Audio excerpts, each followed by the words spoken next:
Hey, sleepyheads, imagine yourself drifting back through the centuries. The night sky above Rome glows with the faint shimmer of torches, their flames flickering against ancient stone walls. In the distance, you hear a low roar, not of wild beasts, but of a restless crowd waiting for spectacle. The Colosseum stands tall, a monument of power and ambition, its shadow stretching across the city like a giant watching over the people. Tonight, it will come alive with the clash of swords, the cries of fighters, and the thunder of thousands of voices united in awe.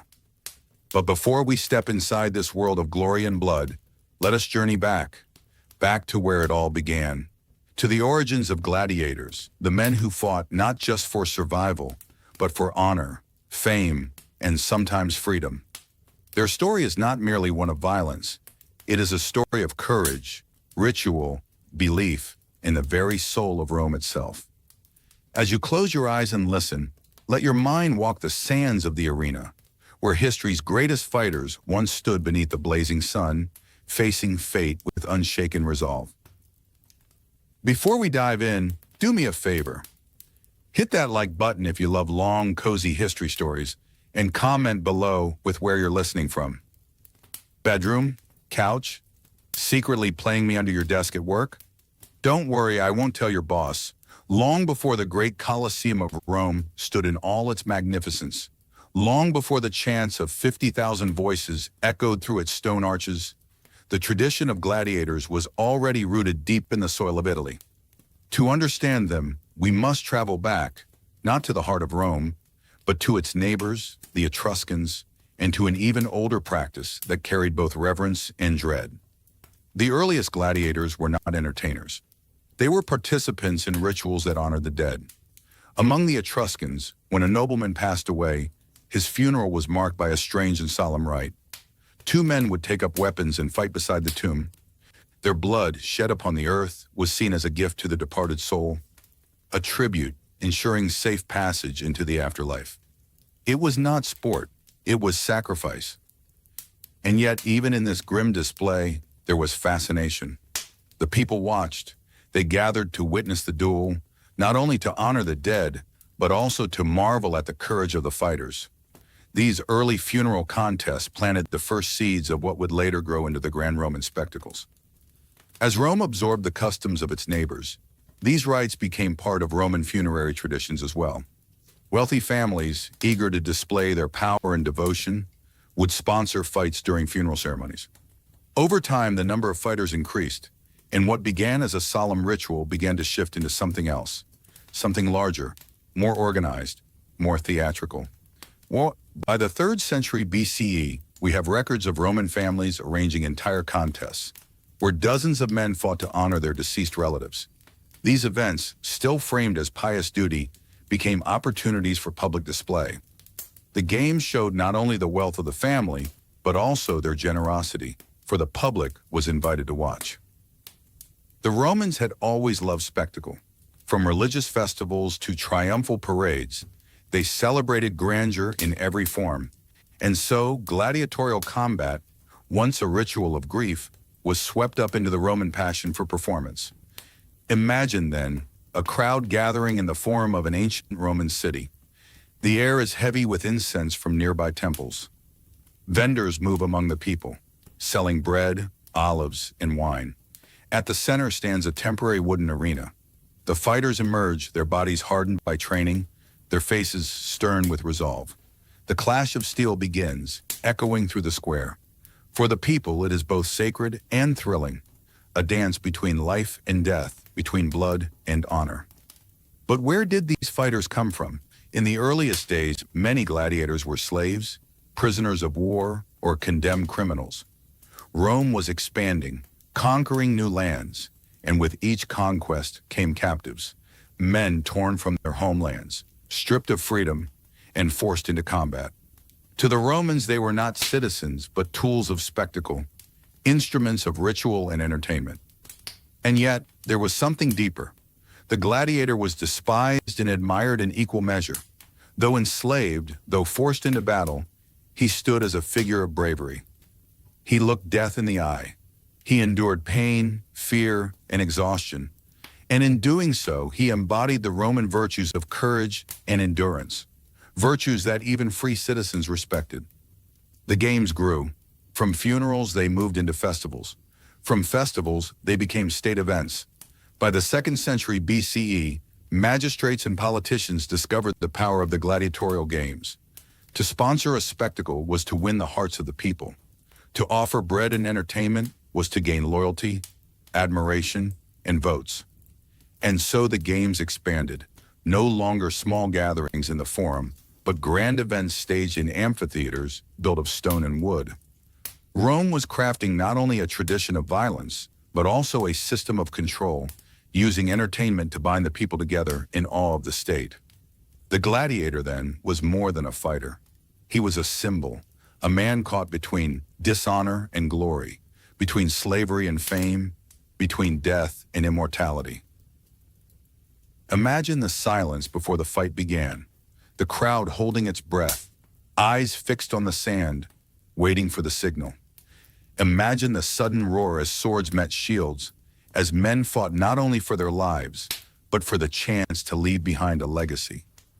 Even in the earliest days, when the games were still growing, the essence of gladiators was already clear. They were history's greatest fighters, not because they chose to be, but because they had no choice, and yet embraced their fate with unmatched resolve. As you listen, let the picture form in your mind. The flickering torches, the sound of drums, the rising cheer of the crowd, and the figure of the gladiator stepping into the arena, knowing that each moment could be his last. This was the world of the earliest gladiators, the beginnings of a tradition that would define Rome for centuries to come. The roots of gladiators lie not only in the soil of ritual and sacrifice, but also in the soil of conquest. Rome was never a quiet city. It was a restless power, always seeking to expand, always seeking to prove itself against its neighbors. With each victory came prisoners, defeated warriors stripped of weapons, stripped of homeland, stripped of freedom. These men, once proud soldiers, often found themselves in chains. And what better way, Rome thought, to turn enemies into instruments of Roman pride than to make them fight again? Not for their own people, not for their own gods, but for the entertainment of Rome. Thus, the early games were populated by the conquered. Samnites, Gauls, Thracians, men of fierce traditions, known for their distinctive fighting styles, were thrown into the arena. And here begins something curious. Rome not only forced them to fight, but also preserved the essence of their warrior identity. A Thracian gladiator carried a small round shield and a curved blade called the sica. A Samnite gladiator wielded a heavy oblong shield and short sword. A Gaul might be armed with long blades and tall shields, reflecting his tribal warfare. In this way, the arena became a living theater of cultures, where Rome displayed its victories in flesh and steel. Every match reminded the crowd, "These are the people we have conquered, and see, now they fight for us." The origins of the word gladiator itself speak volumes. It comes from the Latin word gladius, the short sword of the Roman soldier. To be a gladiator was to be defined by the blade, to live and die by it. Now, imagine yourself in a Roman city around 250 BCE. The funeral of a wealthy senator is underway. At first, the ceremonies are solemn.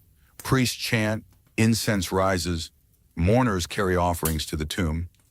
But then the tone shifts. A temporary wooden arena has been erected beside the burial ground. Into the sandy pit step two men. They are bare-chested, armed, their bodies painted or scarred from training. The crowd leans forward.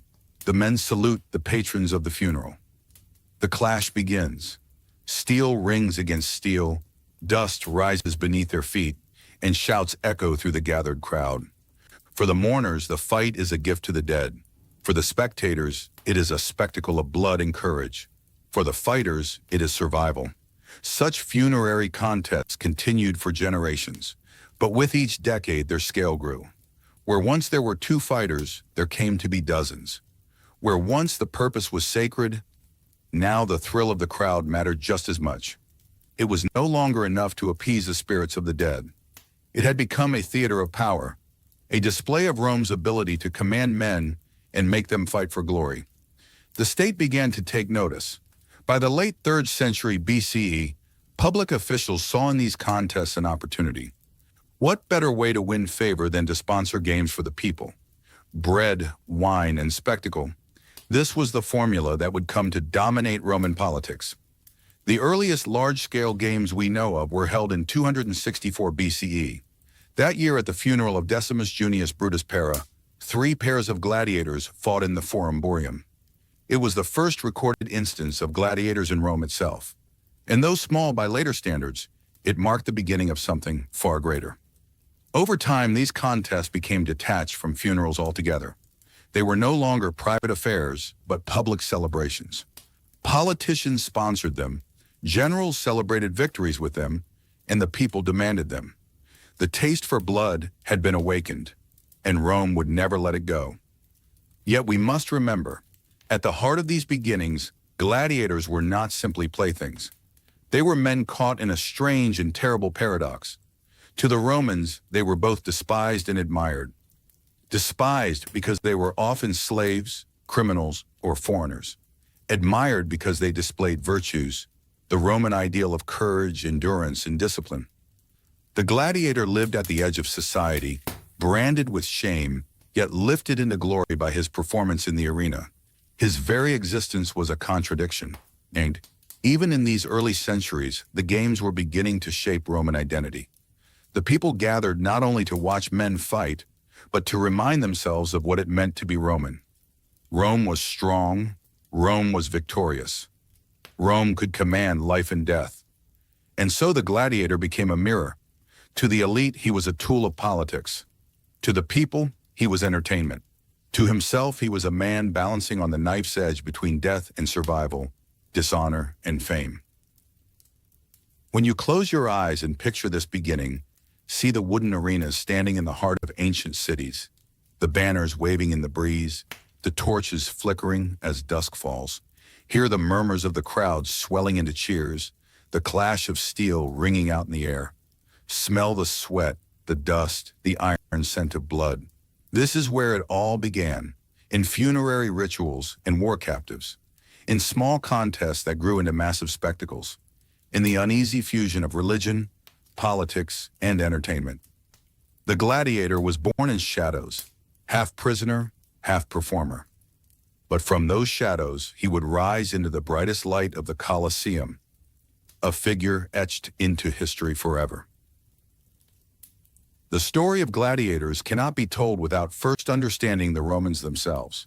For the Romans were a people unlike their neighbors.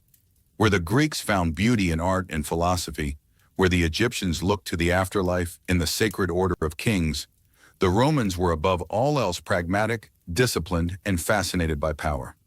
To the Roman mind, life itself was a battle. They saw the world in terms of conquest, order, and submission.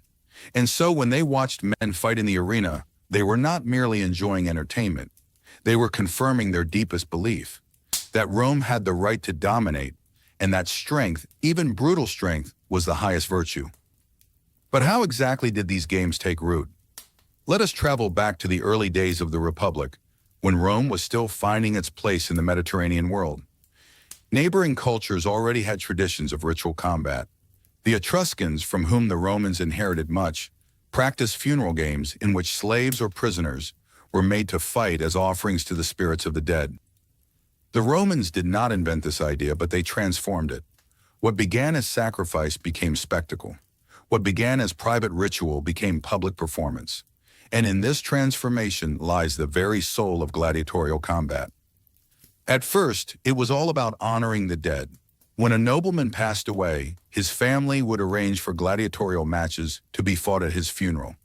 Imagine the scene: a bier draped in fine cloth, incense rising into the hot Italian air, and alongside the solemn rites, an arena hastily constructed of wooden planks.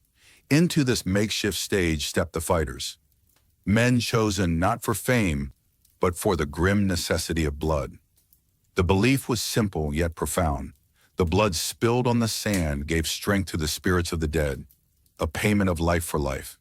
In these moments, the gladiators were symbols, bridges between the living and the departed.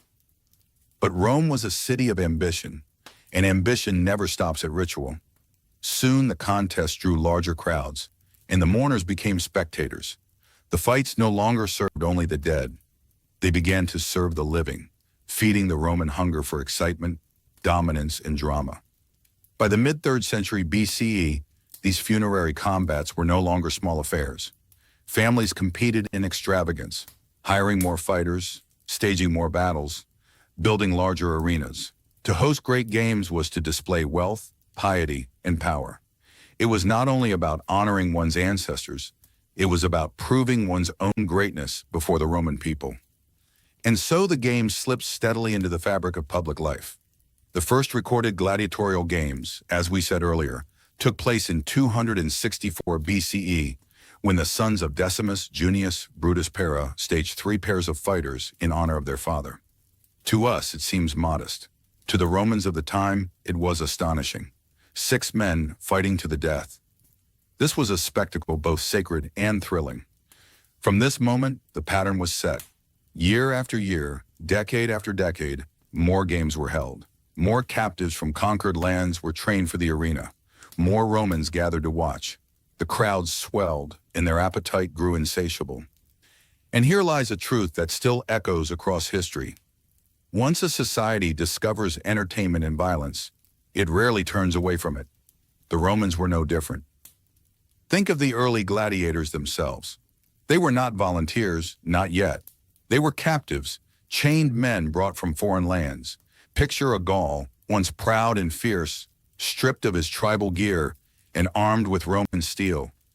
Picture a Samnite warrior who only months earlier had fought against Rome, now forced to fight for Rome's amusement. The Romans categorized these fighters by their ethnic origins and equipped them to reflect their native styles of combat. It was a strange irony. In enslaving their enemies, they also preserved their cultures, turning their weapons and shields into costumes for a brutal stage play. Thus, the early gladiators became living symbols of Rome's triumphs. Each clash reminded the people of Rome's victories, each fallen fighter a reenactment of Rome's dominance over the world. But not all gladiators were foreign. Some were criminals, condemned to fight as punishment. For them, the arena was not ritual or politics. It was execution. Their deaths entertained the masses and reminded all who watched of the cost of defying Roman law. Slowly, the identity of the gladiator took shape. Half warrior, half criminal, half performer. Yes, too many halves for one man, but that is the contradiction of his life. And Rome itself changed. What had begun as an offering to the gods became a tool for politics. A politician who wished to rise in favor would sponsor games. He would spend lavishly, bringing in dozens, sometimes hundreds, of gladiators, feeding the crowd, entertaining them, and winning their loyalty. In this way, gladiatorial combat became bound to the machinery of power. Bread and circuses, panem et circenses, would one day be the cry of the people. Give us food, give us games, and we shall be content. This cry would shape centuries of Roman history. So in these early years, we see the gladiator's paradox. He began as a sacrifice, became an entertainer, and ended as a cornerstone of Roman identity. The funeral games, the captives of war, the condemned criminals, all were woven together into one figure, the gladiator. Now close your eyes. Picture the dusty streets of early Rome, the wooden platforms of temporary arenas, the roar of crowds swelling as 2 men face each other under the blazing sun. Their swords glint in the light, their breaths come heavy, their eyes lock in desperation. Around them, senators in fine togas, commoners in rough tunics, children perched on shoulders, all watching, waiting, hungry for blood. This was Rome at its beginning. A city that believed in power, a people that celebrated strength, and an empire that would soon spread across the known world. At the center of this identity, growing ever more powerful, was the gladiator. The gladiator was no longer just a man in chains. He was a symbol, a mirror of Rome itself, fierce, unyielding, cruel, magnificent. This is where our story begins. To understand the gladiator, we must step behind the arena, past the roaring crowds, and into the hidden world where these men were forged, the ludus, the gladiator school. Imagine arriving there for the first time. Perhaps you were a prisoner of war, dragged from your homeland in chains. Or maybe you were a condemned criminal, marched through the streets as a warning to others. Some few came willingly, signing away their freedom in exchange for the chance at glory, wealth, or escape from poverty.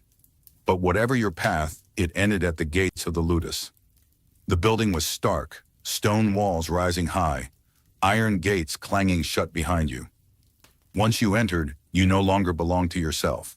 You were property, bought and owned by the lanista, the master of the gladiator school. His word was law.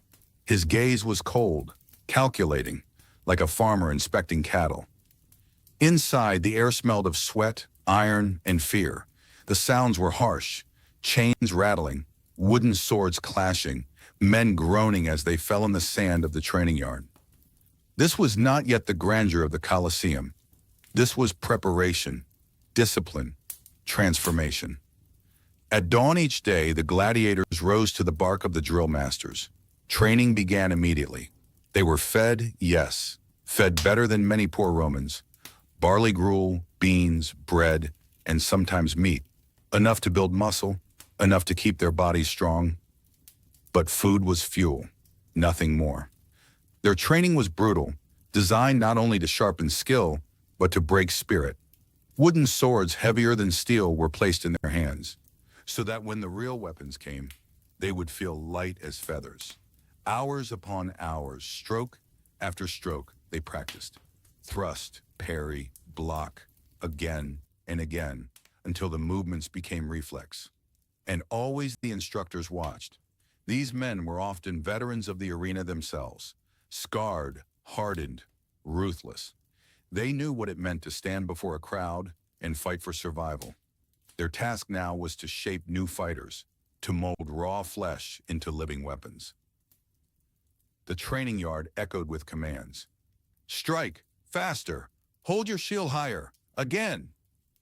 Blood ran, but pain was ignored. A man who faltered too often was beaten. A man who resisted discipline could be whipped, chained, even killed. For in the ludus, disobedience meant death. But there was more to it than swordplay. The gladiators were taught to fight in styles, each with its own weapons, armor, and identity. Some would become secutors, the pursuers, with smooth helmets and large shields. Others would be retirii, net fighters, agile and swift, armed with tridents and weighted nets. Still others might train as myrmillos, with heavy armor and crested helmets, or Thracians, with curved blades and small shields. These styles were carefully chosen. They were not merely military tactics, they were theater. Each style created a contrast, a drama of opposites that thrilled the crowd. Speed versus strength, heavy armor versus light agility. Each pairing was a story, and the gladiator was its actor. And though they were slaves, the gladiators were not treated as expendable, at least not entirely.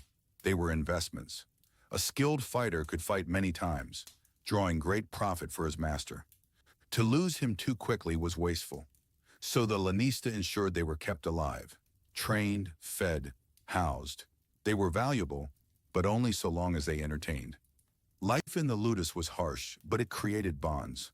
Men who might once have been enemies, Gauls, Greeks, Numidians, Romans, now trained side by side. They ate together, slept in long barracks, endured the same punishments, the same pain. Over time, rivalries formed, but so too did friendships. They knew that in the arena, death could come at any moment. And so some chose to live fiercely in the present, sharing laughter, stories, even dreams in the shadows of the training yard. But make no mistake, the shadow of death never left them. They could hear it in the distant cheers of a city preparing for games. They could feel it in the weight of the swords they carried each day. At night, when the drills were done and the torches burned low, some lay awake staring at the ceiling. They imagined the arena, the vast crowd, the moment when their name would be called. Would they survive? Would they fall? Would the crowd cheer their skill or demand their blood? For this was the truth of the gladiator's life. It was not only about fighting, it was about performance. A man could survive a battle and yet be killed if the crowd willed it. Survival meant more than skill. It meant courage, spectacle, and a strange, terrible charisma that made the audience love you. And so, in the ludus, training was not only in arms, but in presence. Fighters learned to die well, to fall dramatically, to lift their eyes to the stands and plead with style. A gladiator was a warrior, yes, but also an actor in Rome's greatest theater. The ludus was both a prison and a stage, both a forge and a grave. From its gates marched men who would one day be cheered as heroes or cursed as criminals. Men who would shed blood not for their own survival alone, but for the endless hunger of Rome's people. Here, in these schools, gladiators were not merely trained. They were created. When we picture a gladiator, we often imagine the spectacle, the moment he steps into the arena. Sunlight flashing on bronze, the crowd roaring his name.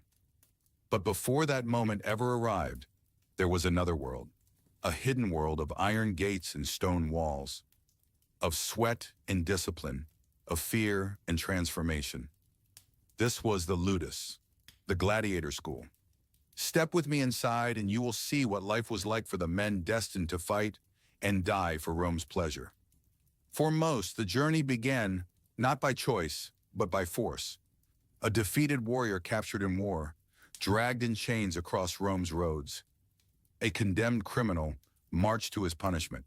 Sometimes a desperate man might sign his name willingly, selling himself into the ludus for a chance at food, shelter, and the promise of glory. But however they came, the gates always shut the same way, heavy, unyielding, with an iron clang that meant there was no turning back. The lanista, the master of the school, stood waiting. He was not a general, nor a senator. He was a businessman, shrewd and practical, treating men as living investments. Each new arrival was inspected, muscles, height, scars, even teeth. A price had been paid for this flesh, and now it was time to see what profit it might bring. The new gladiator's old identity began to dissolve. His homeland, his family, even his name. These mattered less now. From this point forward, he was property. His value lay not in who he had been, but in what he could become inside the arena. The ludus was more than a prison. It was a machine, carefully designed to produce fighters. Within its high walls lay barracks, training yards, an armory, a kitchen, and even medical rooms. Gladiators lived together in large shared chambers, sleeping on hard wooden bunks, the air thick with the smell of sweat, oil, and iron. At dawn, the day began with the bark of orders. Men were driven from their beds to the training grounds, where wooden swords, rudis, were thrust into their hands. These were deliberately heavier than real weapons, so that when the day came to wield steel, their arms would feel quicker, lighter, more precise. Hour after hour, the drills repeated. Strike, block, thrust, retreat, again and again and again, until arms shook and muscles burned, until sweat poured like water, soaking the sand beneath their feet. Discipline was relentless. To falter was to be beaten. To resist was to be whipped, chained, or worse. Here, obedience was survival. The school demanded not only strength of body, but submission of spirit. And yet, strange as it may seem, gladiators were not starved or neglected. They were fed better than many of Rome's poor. A diet rich in barley, beans, oats, and sometimes meat, designed to build bulk and strength.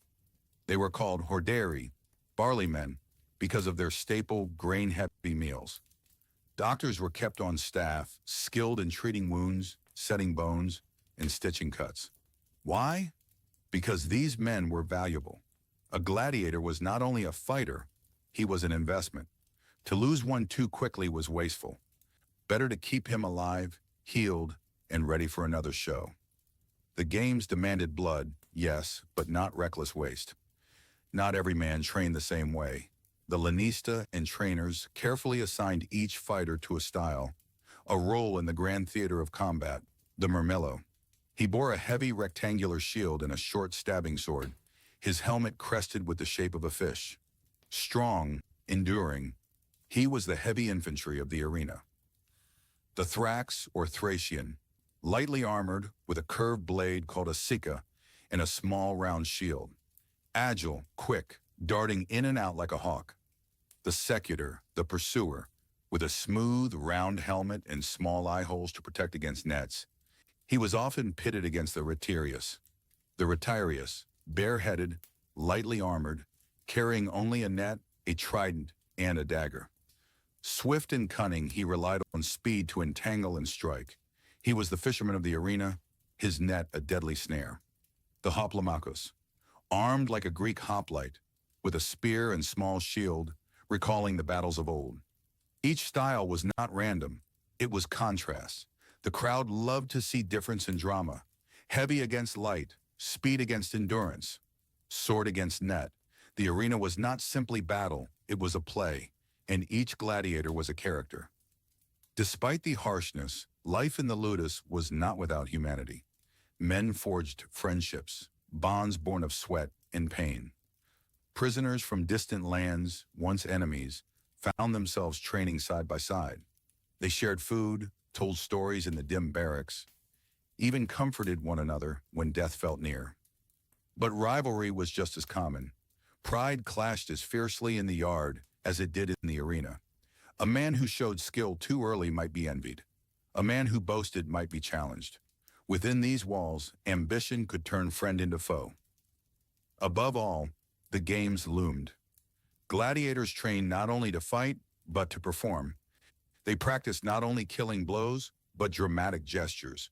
How to fall convincingly, how to meet death with courage, how to lift a wounded arm and look to the crowd, pleading for mercy or accepting fate. For in the end, their survival was not determined by skill alone.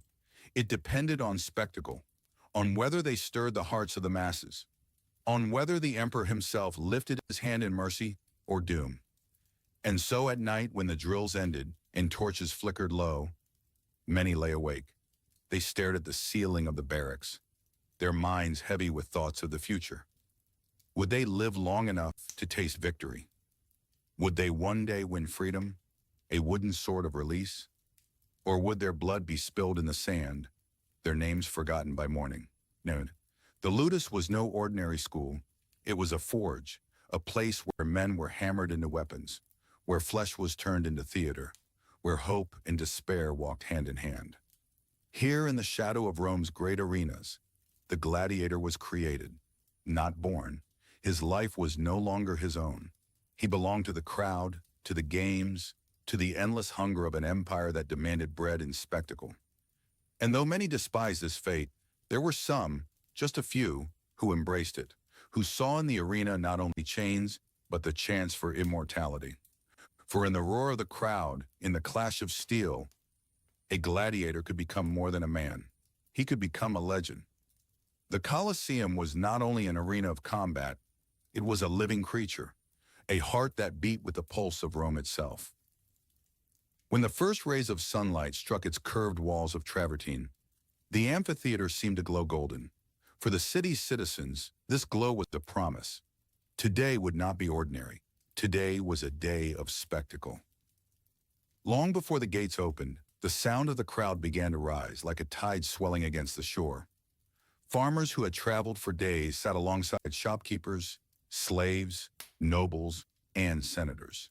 Men in tunics and women in brightly dyed stolas fanned themselves in the warmth of the Roman sun. Perfumes mixed with the smell of roasted meats, spiced wine, and sweat. The crowd was Rome distilled into one place, poor and rich, free and enslaved, powerful and powerless, all watching with the same eyes. Vendors shouted, "Hot bread, fresh olives, sweet figs for the games." Musicians plucked lyres, horns blared. 1,000 conversations filled the air until the sound was like a restless storm contained within stone walls. And then, the hush. A ripple of silence spread as trumpets blared from the imperial box. All eyes turned to the emperor, seated in majesty, his purple robes vivid against marble. He raised a hand, and in that instant the multitude stilled. Beneath the sandy floor, unseen by the audience, another world existed. Hidden tunnels, wooden elevators, and iron winches creaked and groaned. Slaves labored in the dim torchlight, preparing animals and gladiators to be hoisted into view. The roar of lions echoed below, chains rattling, the scent of musk and blood heavy in the underground chambers. With a signal, trapdoors would swing open, and in a heartbeat the sand could erupt with sudden danger. A bear lunging, a panther leaping, or a gladiator rising as though conjured by the gods. To the crowd above, it seemed like magic. To those below, it was sweat, toil, and fear. In the stands, noble women leaned forward, eyes bright with fascination. Some were drawn to the spectacle of violence, others to the gladiators themselves. Stories whispered of women who fell in love with fighters, sending them tokens, rings, ribbons, letters hidden in baskets of food. For them, the gladiator was more than a performer. He was a man who danced with death, whose courage defied ordinary life. Not all came for romance. Many came for the thrill of seeing power stripped bare, of witnessing men who had nothing to lose stand taller than emperors. To watch a gladiator fight was to touch the edge of fate without paying its price. When the first duel began, the crowd's voice was like thunder rolling across hills. Chants rose in waves, names called in unison. Some cheered for their favorite gladiators, shouting encouragement as though their cries alone could turn the tide of battle. Others jeered, mocking the weaker fighter. Give him no mercy. Strike him down. Stand, stand, fight. The chants became almost musical, rhythms of clapping, stamping feet, the roar of 50,000 souls bound together by blood and dust. Every match unfolded under the watchful eyes of the emperor. His mood shaped the games. A smile from him sent ripples of joy through the crowd. A scowl turned the air tense. For the gladiator, the emperor's gaze was both hope and terror. To please him could mean gifts, honors, perhaps even freedom. To bore him could mean death, regardless of skill. Some emperors enjoyed mercy, granting defeated gladiators another chance. Others demanded death, believing it showed Rome's strength. To the people, the emperor was not only ruler, but the living hand of fate. Between the animal hunts and the main gladiatorial combats came the grim spectacle of executions. Criminals, rebels, and prisoners of war were dragged into the arena. But Rome did not execute simply. It turned death into theater. Some were thrown unarmed to hungry lions, their screams drowned by the cheers of the mob. Others were forced to reenact myths, like Icarus falling from the sky, or Orpheus torn apart by beasts, where their deaths completed the story. These were called the damnatio ad bestias, condemnations to the beasts, and they reminded the crowd of Rome's justice, cruel and unyielding. For the gladiators waiting their turn, these sights were warnings. The line between performer and victim was perilously thin. When the true gladiatorial battles began, they were more than contests of strength. They were duels of the mind. Each fighter measured the other, not just his blade, but his fear, his courage, the flicker of doubt in his eyes. The murmurs of the crowd added pressure, every cheer or hiss shaping the fighter's mind. A skilled gladiator learned to play to the people, drawing out the fight, raising his weapon dramatically, giving the crowd the thrill they craved. He was not only a warrior, he was an actor in the grandest theater of all. Every strike carried meaning. A lunge that barely missed the throat might not be failure. It might be spectacle, designed to make the crowd gasp. A feigned stumble could lure an enemy into reckless overconfidence. Combat was not chaos. It was performance, written in blood. The longer the day stretched, the heavier the air became. Dust rose from the sand, clinging to sweat-slicked skin. The tang of iron, blood freshly spilled, hung in every breath. Perfumes burned in censers around the arena, but they could not mask the sharpness of death. For those seated close, the smell was overwhelming, unforgettable. To the people of Rome, it was the smell of entertainment. To the gladiator, it was the smell of mortality. When a gladiator fell, the entire Colosseum leaned toward the emperor. The defeated man, bleeding and gasping, raised a finger, appealing for mercy. The crowd roared, gesturing, demanding their verdict. Some historians say thumbs down meant death, thumbs up meant life. Others argue the gestures were different, perhaps palm outstretched or fist closed. Whatever the truth, one thing was certain: the decision was a drama of its own. If mercy was granted, relief swept the arena, and the wounded gladiator was carried away, alive to fight another day. If death was chosen, silence often fell, a heavy pause before the final strike. The victorious gladiator raised his blade, then delivered the fatal blow, clean and swift, as the crowd roared approval. By late afternoon, when the sun burned low and shadows stretched across the stone, the games neared their end. Blood stained the sand in dark patches. A silent record of lives ended. The crowd dispersed slowly, chattering, laughing, arguing over who had fought best. Children played at sword fights in the streets, imitating their favorite champions. Merchants counted their earnings, and Rome, satisfied and fed, returned to its rhythms. For the gladiators who survived, the games left marks deeper than wounds. Some felt pride, knowing they had thrilled thousands. Others felt emptiness, knowing tomorrow or next month might bring their end. And for those who perished, their names joined the endless chorus of the forgotten. The games were not simply entertainment. They reflected Rome itself, its hunger for control, its fascination with power, its acceptance of cruelty as spectacle. To step into the Colosseum was to step into the very soul of the empire, raw and unmasked. For the gladiator, the arena was a paradox, a place where he was both a slave and a star, powerless yet celebrated, disposable yet immortalized in the cheers of strangers. And when night fell, when the Colosseum grew silent, one truth lingered in the air like the dust. Rome's greatness was written not only in marble and law, but in blood upon the sand. The training yard was only preparation. The true stage awaited elsewhere, beneath the open sky, surrounded by tens of thousands of eager faces. This was the day every gladiator dreamed of and feared, the day of the games. At dawn, the city of Rome stirred with anticipation. The air carried the scent of roasting meats, perfumes, and the sweat of countless bodies gathering in excitement. Merchants hawked trinkets, miniature gladiator helmets, small clay figures of fighters locked in combat. Children tugged at their parents' robes, begging for treats, while beggars called out for coins from the swelling crowds. For a gladiator, the morning began with ritual. His body was oiled, his armor polished until it gleamed like fire under the sun. Trainers checked every strap, every buckle. The lanista reminded him of tactics. Some gladiators whispered prayers to Mars, the god of war.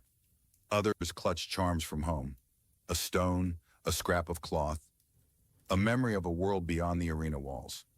Then came the march. Through the streets of Rome, the gladiators paraded toward the amphitheater. Soldiers escorted them, musicians played, and the crowd already roared with anticipation. To the citizens, this was a festival, a celebration. To the gladiators, it was a walk into fate. And then the arena itself, the Colosseum, Rome's grand jewel, the largest amphitheater in the world. Its towering walls of stone and marble shone in the morning light. 50,000 souls could gather within, their voices merging into a single, thunderous roar.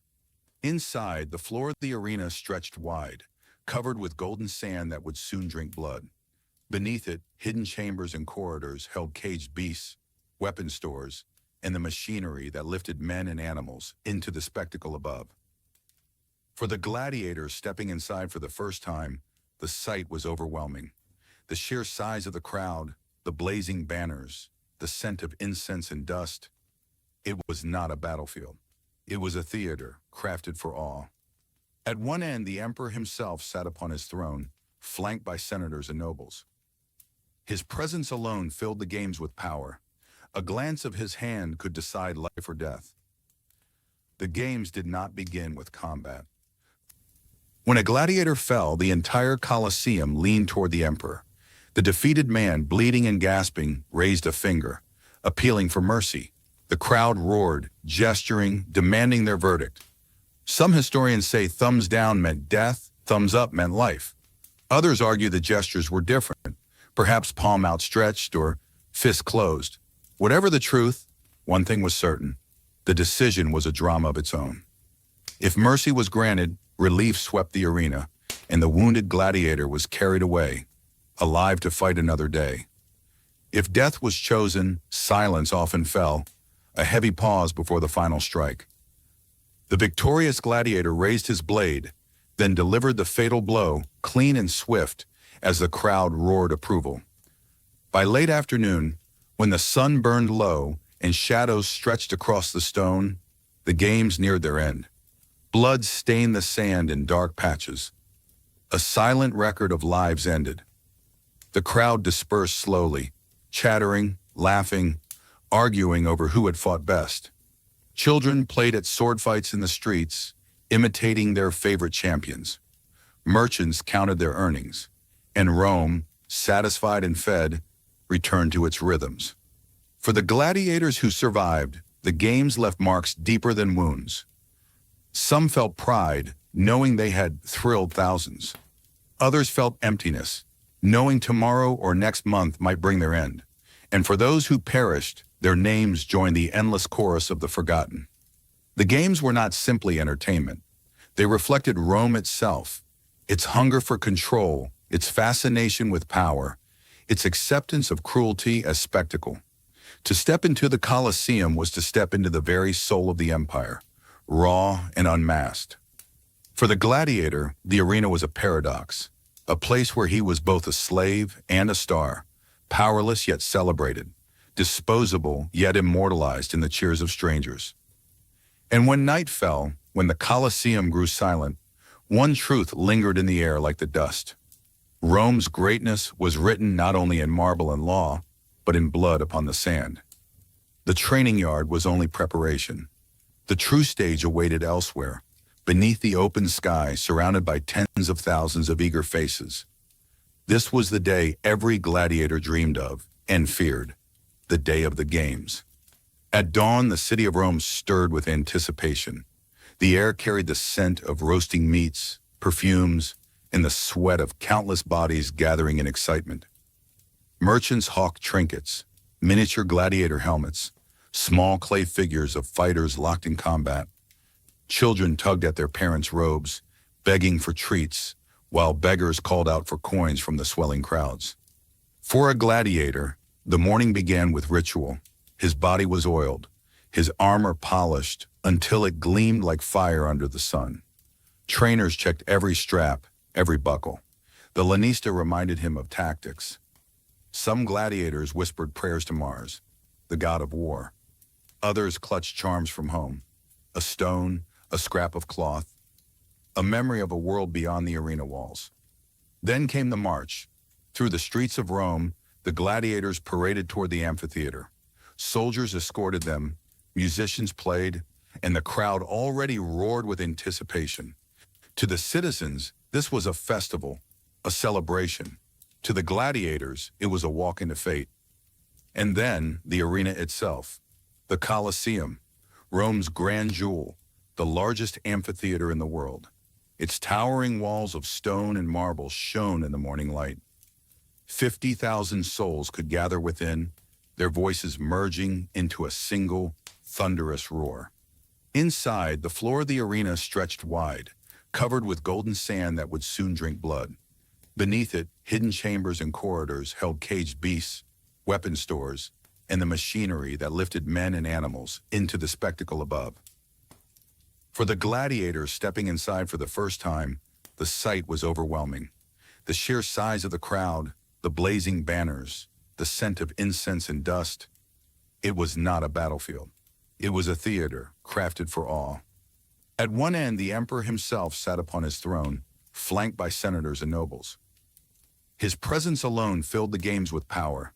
A glance of his hand could decide life or death. The games did not begin with combat. First came the pompa, the grand procession. Gladiators marched in ranks, showing themselves to the people. Their armor glittered, their weapons flashed, and the crowd shouted the famous salute. Ave, Caesar, morituri te saluton. Hail, Caesar! We who are about to die salute you. Not every emperor demanded it, but when it was spoken, the words hung heavy in the air, half honor, half tragedy. Then came the exhibitions. Exotic animals from the far reaches of the empire were displayed, lions from Africa, elephants from India, bears from the northern forests. Sometimes they fought one another, sometimes they were hunted by specially trained beast slayers called bestiarii. For the Romans, this was a display of power, proof that the empire could command the beasts of the earth just as it ruled over men. When the animal hunts ended, silence fell. The crowd leaned forward. Trumpets blared, the gates swung open, and the first pair of gladiators stepped into the light. The crowd erupted. Names were shouted. Chants thundered from the stands. Bets were placed, coins flashing as men wagered on who would stand victorious. The fighters saluted, then took their stances. One heavy shield raised, the other light circling quickly. For a moment, time seemed to hold its breath. Then steel struck steel, and the arena came alive. The clash of swords, the crash of shields, the sharp intake of breath from 50,000 voices as one fighter stumbled. Dust rose, sweat flew, blades flashed. Every movement, every strike was theater as much as war. But the gladiator's opponent was not only the man before him, it was also the crowd. Every cheer, every jeer, shaped the rhythm of battle. If the fight thrilled them, their roars gave energy. If it dragged, they grew restless, demanding blood. And always the emperor watched. His hand held the power of mercy or of doom. When a gladiator fell, wounded and unable to continue, he would lift his finger, appealing to the ruler. The crowd too would gesture, thumbs raised or turned, though history still debates exactly what those signs meant. Mercy could be granted, sparing the man to fight again another day, or death could be ordered, and in a heartbeat the arena floor was stained red. The fate of a man's life hung on spectacle, his courage, his skill, even the beauty of his death. These determined whether he would be remembered as a hero or forgotten in silence. And so the cycle repeated, duel after duel, spectacle after spectacle. The morning saw animals, midday brought executions of criminals, often in cruel and theatrical ways. Condemned men burned, torn by beasts, or forced into hopeless combat. By afternoon, the gladiators took center stage. Some matches were single duels, others were mass combats, whole groups of gladiators thrown into the sand at once. Sometimes even mock naval battles were staged, the arena flooded with water, ships clashing as spectators roared in disbelief. The games stretched on for hours, sometimes days. Rome was a city that never tired of blood and drama. For the people, this was entertainment, a release from their daily struggles. Bread was handed out freely, ensuring that while their bellies were full and their eyes dazzled, they would not think of rebellion. For the gladiators, every moment was a gamble. Some emerged victorious, cheered by the masses, carried from the field as champions. Others bled out on the sand, their names forgotten, and some, spared by mercy, limped back to the ludus, alive but forever haunted by the roar of the crowd and the memory of how close death had come. By evening, the sun dipped low, casting long shadows across the blood-stained sand. The crowd dispersed, buzzing with stories to tell at taverns and homes. The emperor returned to his palace satisfied, and the arena fell silent again, waiting for the next day of games. For Rome, the games were power. They reminded the people of the empire's might, its wealth, its ability to command both beast and man.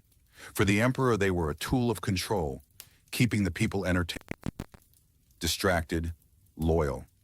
For the gladiator, the games were everything. Life, death, honor, humiliation, all played out beneath the gaze of tens of thousands. A single match could win him fame, riches, and even freedom. or it could end in silence, his blood soaking into the sand that had drunk countless lives before his. In the end, the games were not only Rome's entertainment. They were Rome itself, a mirror of its power, its cruelty, its hunger for spectacle. And for those who fought within, the arena was both a graveyard and a stage of immortality. Imagine now, not the roar of the crowd, not the blinding sunlight of the amphitheater, but the quieter hours in between. For the gladiator, life was not only combat, but also a cycle of training, waiting, and living under the shadow of both glory and death. At dawn, the gladiator awoke to the sound of clattering wooden swords in the courtyard of the ludus, the gladiatorial school. The air was cool, filled with the smell of bread baking, and yet there was already tension in the body. The day was shaped by discipline. Trainers, often retired gladiators themselves, scarred and hardened, would inspect the fighters, ensuring that each man was fit, that no injury was left untreated. Training was relentless. Wooden swords, heavy and clumsy, were used to build strength. Wooden shields were lifted again and again until arms ached. Movements were drilled endlessly, so that when the moment of combat came, instinct would take over where thought could not. Every feint, every parry, every thrust had to be second nature. A gladiator did not just fight, he performed. His skill, his grace, his fury, all of it had to captivate the eyes of Rome. But outside of training, the gladiators' lives were a strange blend of captivity and celebrity. They were slaves, owned by their lanista, the master of the school. Yet they were also admired, spoken of in whispers in the streets. Women left small offerings at the doors of the ludus, and graffiti scratched into walls praised their favorite fighters. Some gladiators were despised as lowly, while others were adored like heroes. Meals were plain but carefully designed. Gladiators were called horderi, the barleymen, for they consumed heavy diets of barley, beans, and porridge.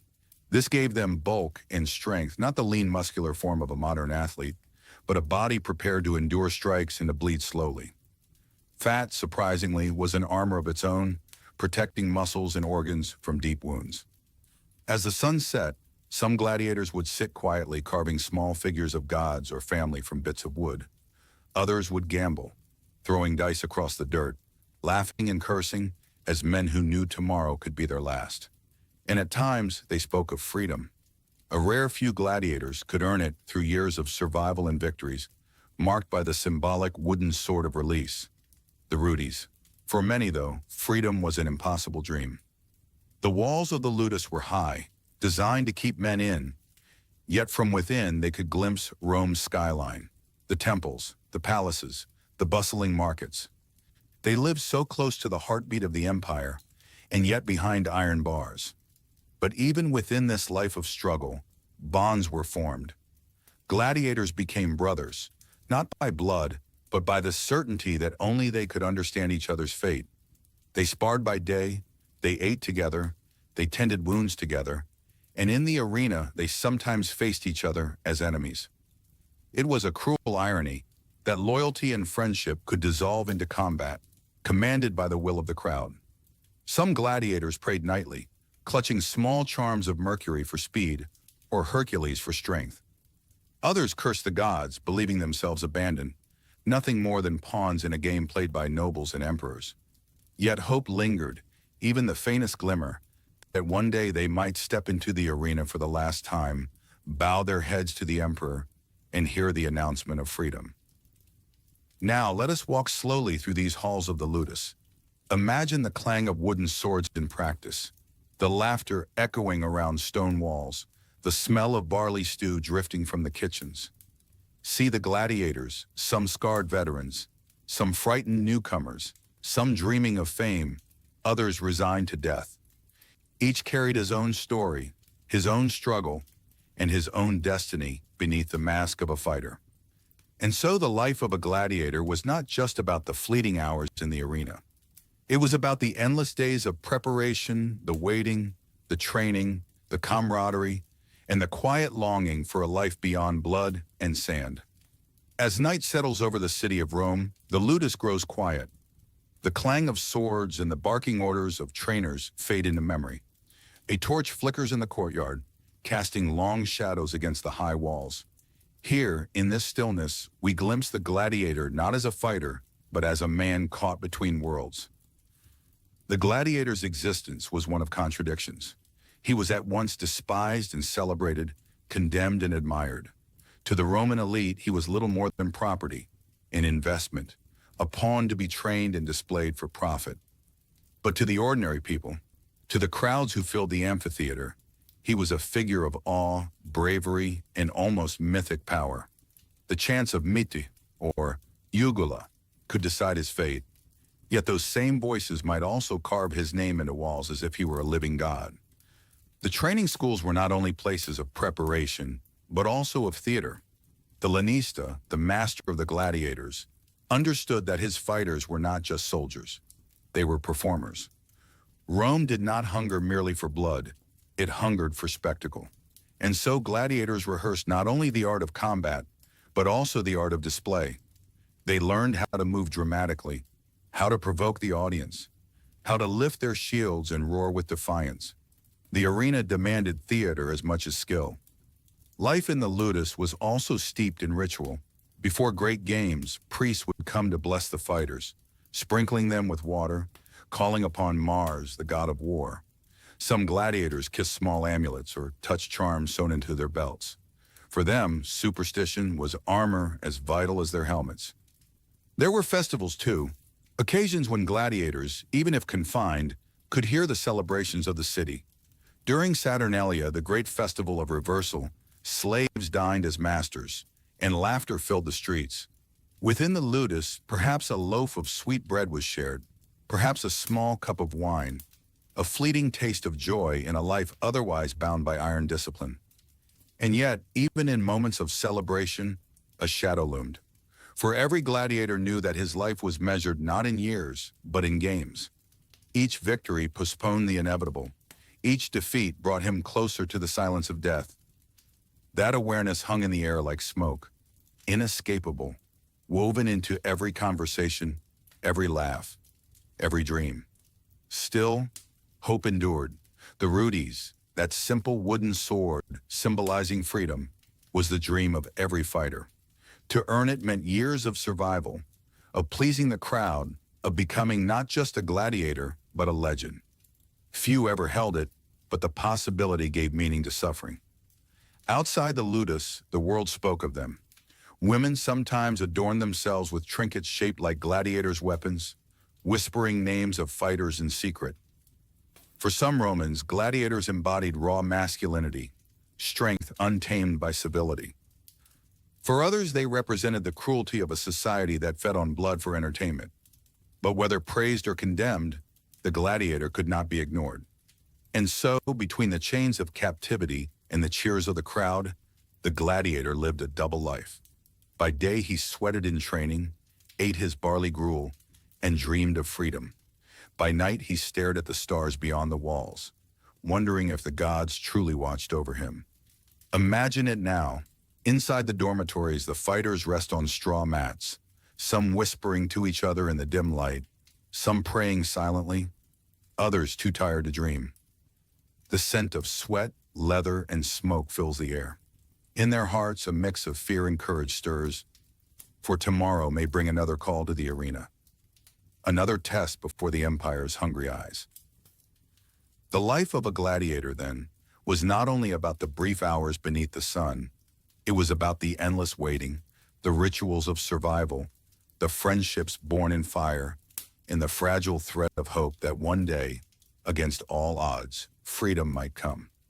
Across centuries, countless men stepped into the sands of the amphitheater, but only a few carved their names into the memory of Rome. These were the gladiators who rose beyond their chains, who became more than fighters. They became legends. Their stories, whispered in taverns, painted on walls, and sung in hidden songs, remind us that even in the darkest corners of history, greatness could emerge. The most famous of them all was Spartacus. Born in Thrace, far beyond the borders of Rome, he was not always a slave. He had once fought as a soldier, skilled and disciplined, before fate delivered him into the hands of the Romans.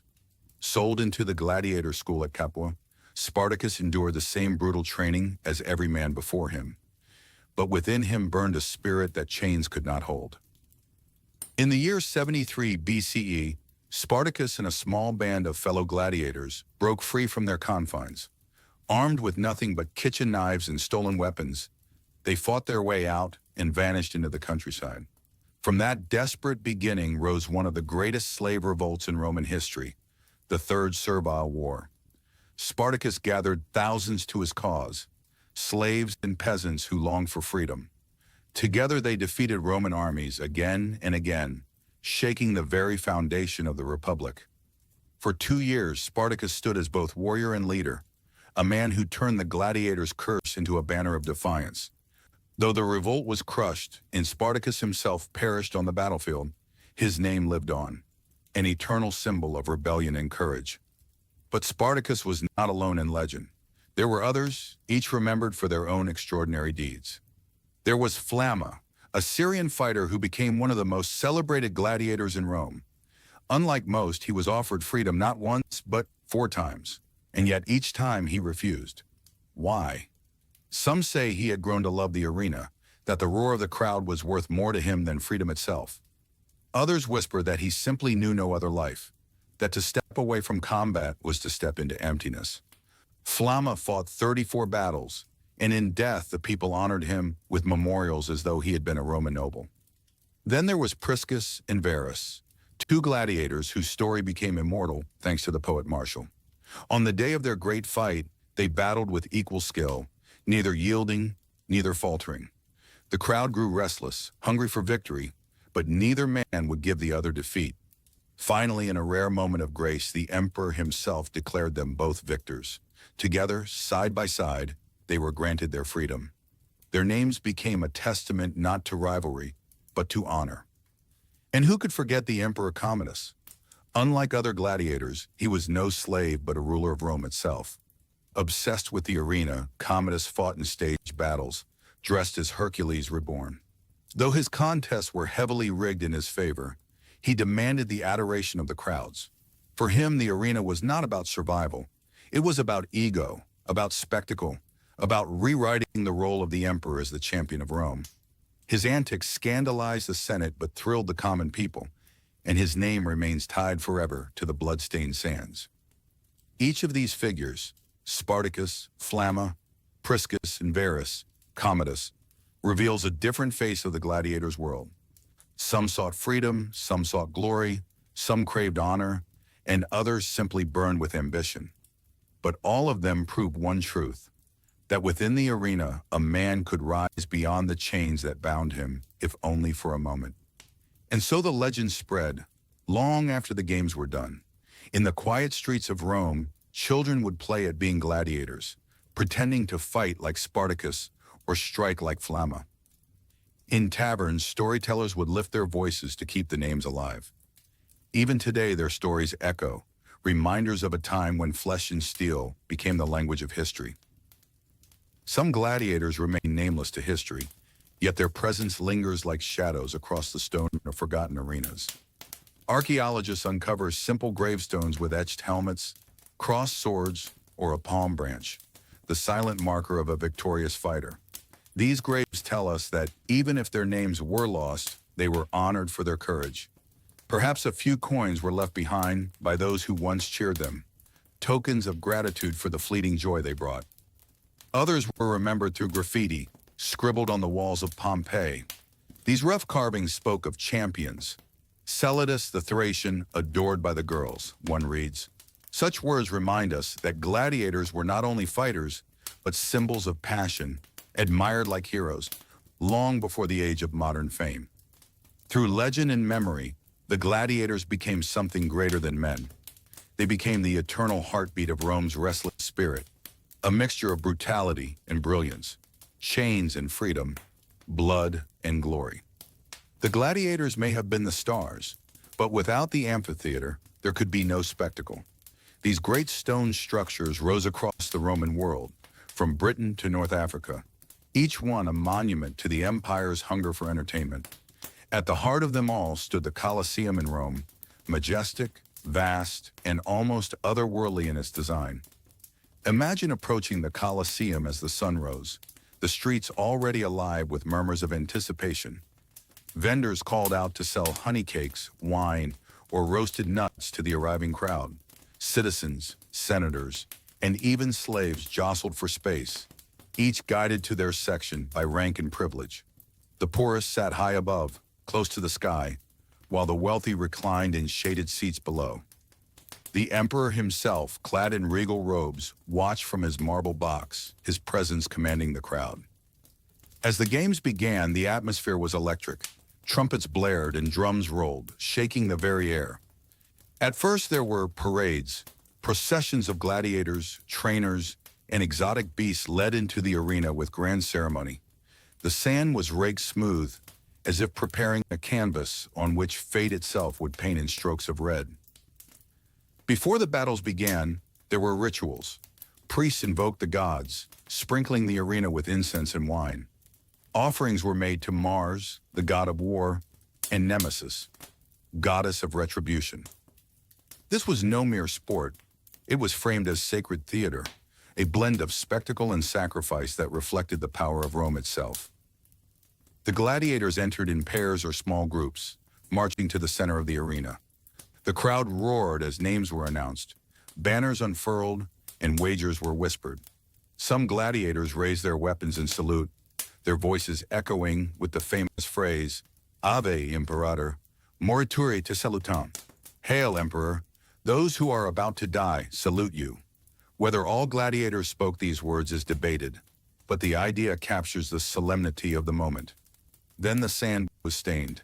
The clashing of steel rang out, mixed with shouts, gasps, and cries. The crowd leaned forward, hearts racing, as blades struck shields, helmets cracked, and blood mingled with dust. The amphitheater was alive, not just with sound, but with raw emotion. For some, it was exhilaration. For others, horror. Yet no one could look away. And when a gladiator fell, the ritual of judgment began. All eyes turned to the emperor or the editor of the games, waiting for the signal. Thumbs up for mercy or down for death. Mercy was granted to skilled fighters who had earned respect, while others met their end beneath the rising cheer of the masses. In that instant, life and death balanced on the whim of spectacle. Beyond the Colosseum, smaller arenas echoed the same traditions. Each was a theater of dust and blood, uniting entire communities in moments of collective awe. They were not just buildings, they were symbols of Rome's power, discipline, and endless appetite for control. The amphitheater was the crucible where men became myths. Within its walls, courage and fear, triumph and despair lived side by side, and every match etched another tale into the memory of Rome.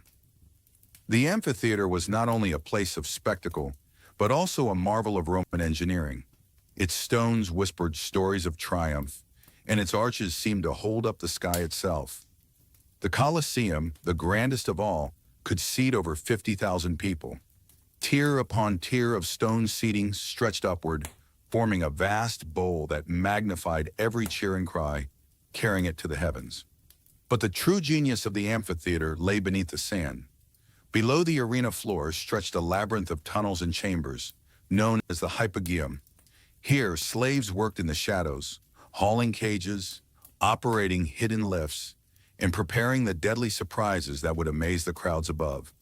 A trapdoor might suddenly spring open, releasing a lion into the arena, or raising a gladiator as if conjured from the underworld itself. The games were not just battles, they were theater, staged with precision and care. Now imagine the rhythm of a typical day in the Colosseum. At dawn, the first spectators gathered, their excitement almost tangible. Morning was reserved for animal hunts known as venaciones. Hunters and gladiators faced leopards, bears, elephants, or crocodiles, each brought from the farthest reaches of Rome's empire. The roar of a lion echoed across the arena, the gasps of the crowd mingling with the clash of spears. Exotic animals symbolized Rome's dominion over nature and foreign lands. By midday, the crowd grew restless. This was the time for public executions. Criminals, deserters, and enemies of the state were cast into the arena, their fates sealed. Some were burned, others torn apart by wild beasts. For the Romans, it was both punishment and entertainment, a grim reminder of the empire's unyielding power. And then, as the shadows lengthened, came the main event, the gladiatorial combats. Trumpets blared once more, summoning the fighters into the sunlit arena. Each man was trained, each weapon gleamed, each movement honed for both survival and spectacle. The crowd cheered for their favorites, shouting names, waving scarves, and throwing flowers when a victor triumphed. The amphitheater was alive with noise, a roaring ocean of human emotion. Behind the scenes, however, countless lives labored to sustain the spectacle. Animal keepers soothed lions, carpenters repaired broken gates, and slaves scrubbed blood from the sand between matches. Doctors, skilled in crude battlefield surgery, waited in the shadows, ready to stitch wounds or staunch bleeding for those deemed worthy of survival. For them, the games were not glory. They were endless work, a cycle of dust, sweat, and cries. Yet there was also ritual woven into every moment. Before the first blade struck, the gladiators sometimes touched the sand, offering silent prayers to the gods. Some kissed the earth as if bidding farewell to life itself. And when a gladiator fell, silence rippled across the crowd, broken only when judgment was passed. A single gesture, a raised hand or turned thumb, carried the weight of life and death. The amphitheater was more than a building. It was Rome's mirror. In its stones, you could see discipline, cruelty, artistry, and faith. It was a place where emperors sought to win the love of the people, where the poor found escape from hardship, and where men with nothing left could carve their names into eternity. When the sun finally dipped below the horizon, the games ended and the crowd dispersed into the city. The arena floor, once alive with blood and glory, lay silent again. Slaves raked the sand smooth, covering the stains of the day, preparing for tomorrow's cycle of spectacle. The amphitheater slept, but its silence was never innocent. It was the silence of hunger, waiting to awaken once more. Dear listener, if you've stayed with me through the long hours of tonight's journey, then you've walked across the sands of the Colosseum, listened to the echoes of distant cheers, and felt the weight of both triumph and tragedy in the world of the gladiators. You've seen Rome not as marble statues or dusty ruins, but alive, beating with the pulse of its people, carried on the voices of those who lived, fought, and dreamed within its walls. We began tonight by stepping into a time when the empire was at its height, when men and women crowded into the stone bowls of amphitheaters, ready to surrender themselves to the spectacle of blood and sand. Together, we explored the origins of the games, how they were woven from threads of ritual and sacrifice, and how they grew into the grandest theater of life and death the ancient world had ever known. We walked side by side with the gladiators themselves. We heard the clash of their weapons, the rhythm of their training, the fire of their courage, and the silence of their fears. Some were slaves, others volunteers, but all were bound by the same fate, to stand before the crowd and fight. We looked not only at the fighters, but at the world that encircled them, the emperors who used the games as tools of power, the common folk who found escape in the spectacle, the workers who toiled unseen beneath the arena floor, and the architects whose genius built wonders that still endure to this day. And through it all, one truth lingered like a shadow. The arena was never just about violence. It was about storytelling. It was about Rome displaying its greatness, about the people uniting in moments of awe, and about men leaving behind their names carved not in stone, but in memory. Now, as we close this long tale, I want to pause and thank you, truly from the heart, for listening. History is not only about empires and emperors. It is about people. And tonight, you gave life again to those whose voices have long been silent. By listening, you allowed them to step once more into the light. I know the story of the gladiators was intense at times. The roar of beasts, the clash of swords, the cries of the fallen. Yet in the quiet of this moment, it transforms. The battles fade into whispers, the sand softens beneath our feet, and the Colosseum, once alive with shouts, is now an empty shell under the moonlight. The noise is gone, but peace remains. Take this quiet with you. Let the lessons of tonight's story settle gently in your thoughts. The gladiators remind us of resilience, of courage in the face of impossible odds, and of how fleeting yet precious life can be. They remind us, too, that even in the harshest times, human beings sought meaning, whether through honor, memory, or the simple hope of survival. So, my dear listener, as you prepare to drift into sleep, I invite you to carry these echoes with you, not as heavy burdens, but as soft lanterns, lighting the corners of your dreams. May you walk through calm gardens where no battles wait. May your mind find rest, your heart find peace, and your spirit find strength in tomorrow's dawn. And know this, I am grateful beyond words that you chose to spend these hours here, listening, imagining, and dreaming. Every person who listens makes this journey worthwhile. Without you, these stories would remain locked in silence. With you, they breathe again. So thank you. Thank you for your patience. Thank you for your time. Thank you for your trust in allowing me to guide you through these ancient shadows. Now, as we reach the final moment of tonight's tale, I will leave you with the gift of quiet music. Close your eyes. Let the notes rise and fall like waves on a calm sea. Let them carry you far from the noise of the day, into a place where rest is waiting.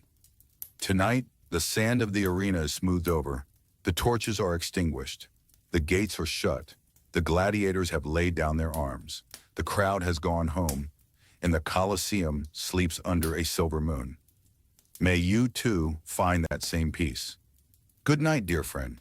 Sleep well, dream deeply, and awaken renewed.